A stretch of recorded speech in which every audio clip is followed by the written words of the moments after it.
नमस्कार। आज नजर डालते हैं देश की कुछ बड़ी खबरों पर। तो आज की बड़ी घटनाओं को समझने के लिए हमने इन्हें 4 हिस्सों में बांटा है।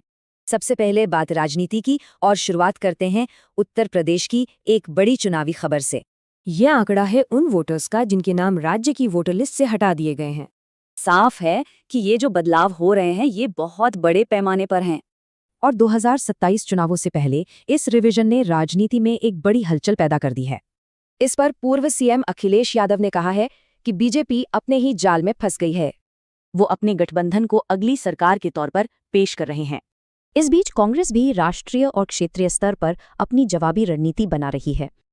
अब चलते हैं अपने अगले विषय पर और देखते हैं कि न्याय प्रणाली में क्या हो रहा है।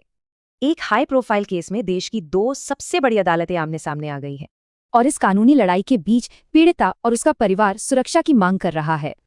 अब लॉ एंड ऑर्डर की बात करें तो दिल्ली पुलिस ने एक बड़ा ऑपरेशन शुरू किया है। इस ऑपरेशन में इतने संदिग्धों को गिरफ्तार किया गया है ताकि कानून व्यवस्था मजबूत हो सके। तो ये ऑपरेशन एक साथ कई तरह के अपराधों को टारगेट कर रहा है। अब बात दिल्ली की, जहां लोगों को दोहरी चुनौतियों का सामना करना पड़ रहा है। हवा की क्वालिटी फिर से बहुत खराब हो गई है, जिससे लाखों लोगों की सेहत पर खतरा है।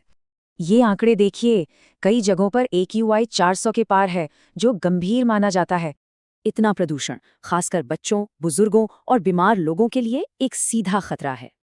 और आखिर में बात मौसम की, जो देश के एक बड़े हिस्से को अपनी चपेट में ले रहा है। इस ठंड की वजह है हिमालय में हो रही लगातार बर्फबारी।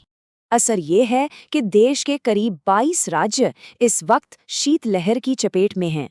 सिर्फ ठंड ही नहीं, कई राज्यों में घने कोहरे से भी मुश्किलें बढ़ गई हैं। तो जब राजनीति, प्रदूषण और मौसम एक साथ टकरा रहे हैं, सवाल यह है कि देश के सामने सबसे बड़ी चुनौती क्या है।